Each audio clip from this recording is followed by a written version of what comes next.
Fra Angelico was an early Italian Renaissance painter described by Vasari in his Lives of the Artists as having a rare and perfect talent. He was known to contemporaries as Fra Giovanni da Fiesole and Fra Giovanni Angelico. In modern Italian he is called Il Beato Angelico. The common English name Fra Angelico means the angelic friar. In 1982 Pope John Paul II proclaimed his beatification, in recognition of the holiness of his life, thereby making the title of blessed official. Fiesole is sometimes misinterpreted as being part of his formal name, but it was merely the name of the town where he took his vows as a Dominican friar, and was used by contemporaries to separate him from other Fra Giovannis. He is listed in the Roman Martyrology as Beatus Ioannis Fasolanus, Cognamento Angelicus Blessed Giovanni of Fiesole, known as the Angelic. Vasari wrote of Fra Angelico that, "It is impossible to bestow too much praise on this Holy Father,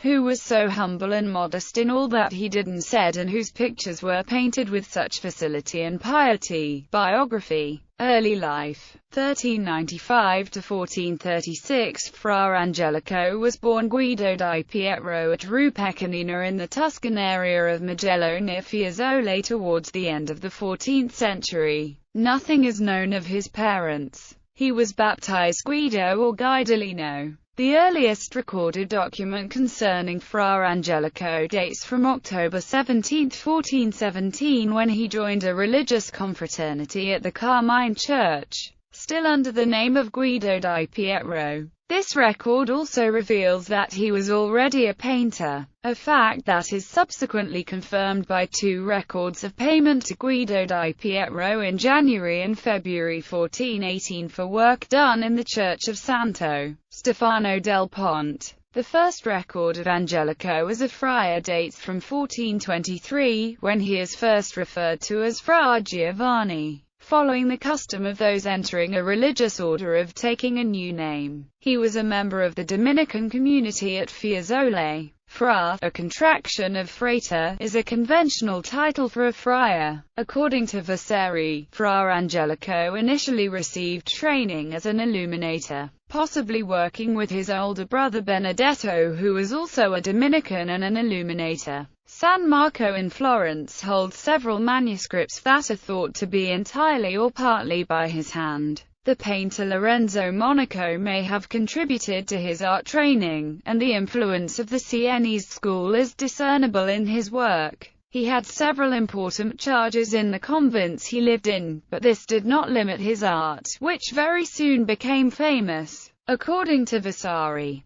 the first paintings of this artist were an altarpiece and a painted screen for the Carthusian monastery of Florence. None such exist there now. From 1408 to 1418 Fra Angelico was at the Dominican friary of Cortona, where he painted frescoes, now destroyed, in the Dominican church, and may have been assistant to or follower of Gerardo Starnina. Between 1418 and 1436 he was at the convent of Fiesole, where he also executed a number of frescoes for the church, and the altarpiece, deteriorated but restored. A predella of the altarpiece remains intact in the National Gallery, London, which is a superb example of Fra Angelico's ability. It shows Christ in glory, surrounded by more than 250 figures, including beatified Dominicans. San Marco, Florence, 1436 to 1445. Indiana, 1436. Fra Angelico was one of a number of the friars from Fiesole who moved to the newly built friary of San Marco in Florence.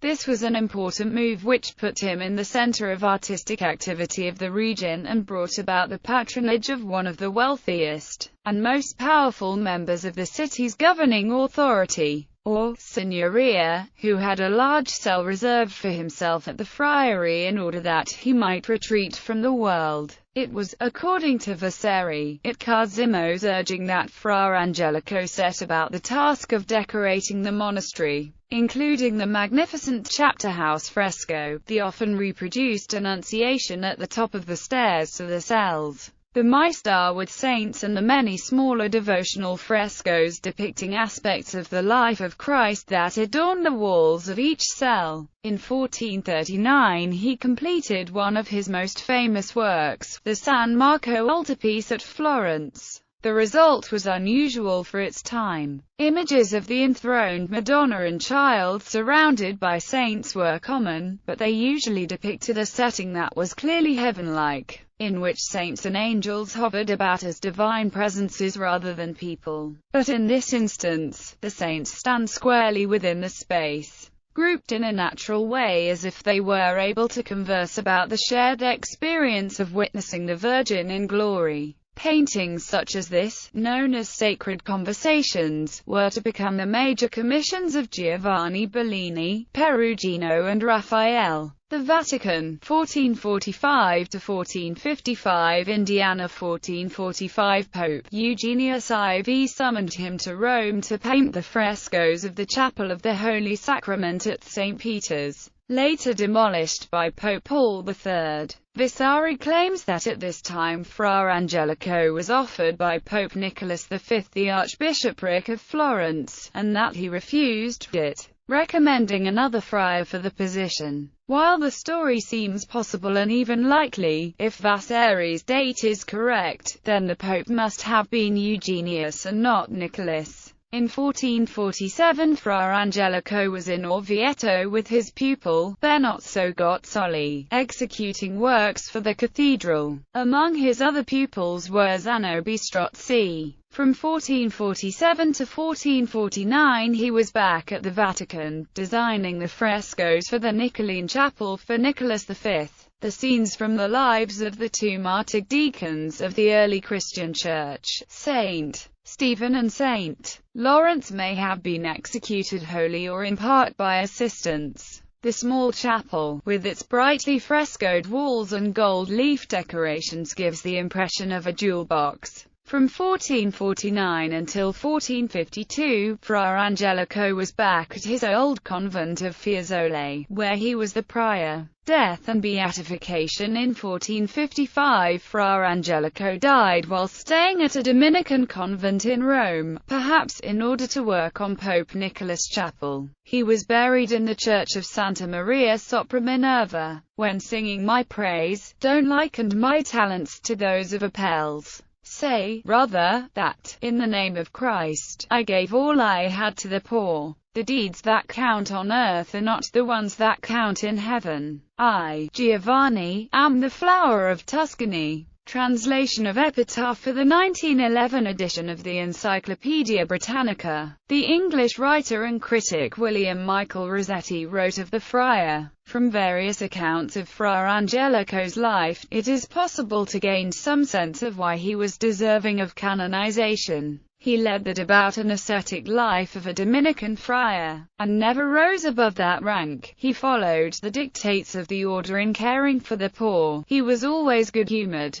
All of his many paintings were of divine subjects, and it seems that he never altered or retouched them, perhaps from a religious conviction that, because his paintings were divinely inspired, they should retain their original form. He was wont to say that he who illustrates the acts of Christ should be with Christ. It is averred that he never handled a brush without fervent prayer, and he wept when he painted a crucifixion. The Last Judgment and the Annunciation were two of the subjects he most frequently treated. Pope John Paul II beatified Fra Angelico on October 3, 1982, and in 1984 declared him patron of Catholic artists. Angelico was reported to say, "He who does Christ's work must stay with Christ always." This motto earned him the epithet, Blessed Angelico, because of the perfect integrity of his life and the almost divine beauty of the images he painted, to a superlative extent those of the Blessed Virgin Mary.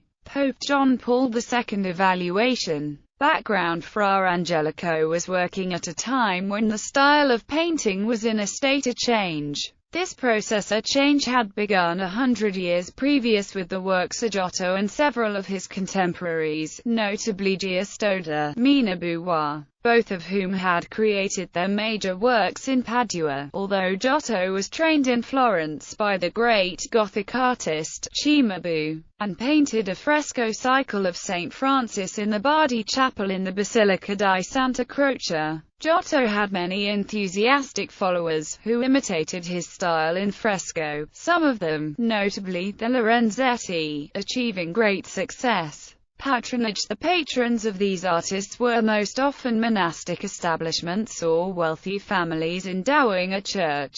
Because the paintings often had devotional purpose, the clients tended to be conservative. Frequently, it would seem, the wealthier the client, the more conservative the painting. There was a very good reason for this. The paintings that were commissioned made a statement about the patron. Thus, the more gold leaf it displayed, the more it spoke to the patron's glory. The other valuable commodities in the paint box were lapis lazuli and vermilion. Paint made from these colors did not lend itself to a tonal treatment. The azure blue made of powdered lapis lazuli went on flat, the depth and brilliance of color being, like the gold leaf, a sign of the patron's ability to provide well. For these reasons, altarpieces are often much more conservatively painted than frescoes, which were often of almost life-sized figures and relied upon a stage-set quality rather than lavish display in order to achieve effect.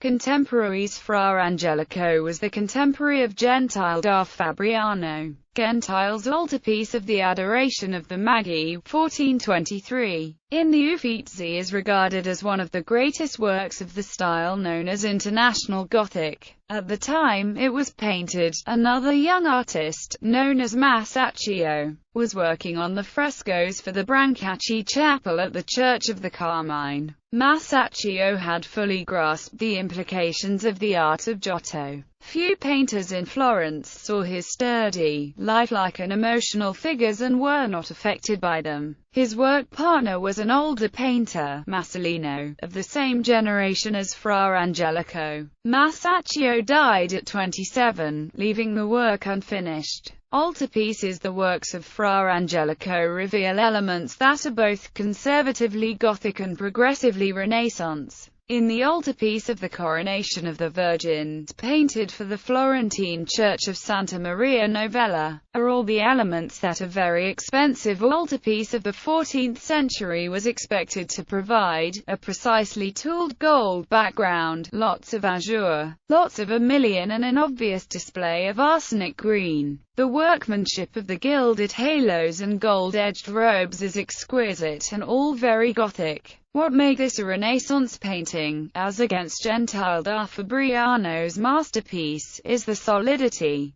the three-dimensionality and naturalism of the figures and the realistic way in which their garments hang or drape around them. Even though it is clouds these figures stand upon, and not the earth, they do so with weight. Frescoes. The series of frescoes that Fra Angelico painted for the Dominican friars at San Marcos realize the advancements made by Masaccio and carry them further, away from the constraints of wealthy clients and the limitations of panel painting. Fra Angelico was able to express his deep reverence for his God and his knowledge and love of humanity. The meditational frescoes in the cells of the convent have a quieting quality about them. They are humble works in simple colors. There is more mauvish pink than there is red, while the brilliant and expensive blue is almost totally lacking. In its place is dull green and the black and white of Dominican robes. There is nothing lavish, nothing to distract from the spiritual experiences of the humble people who are depicted within the frescoes.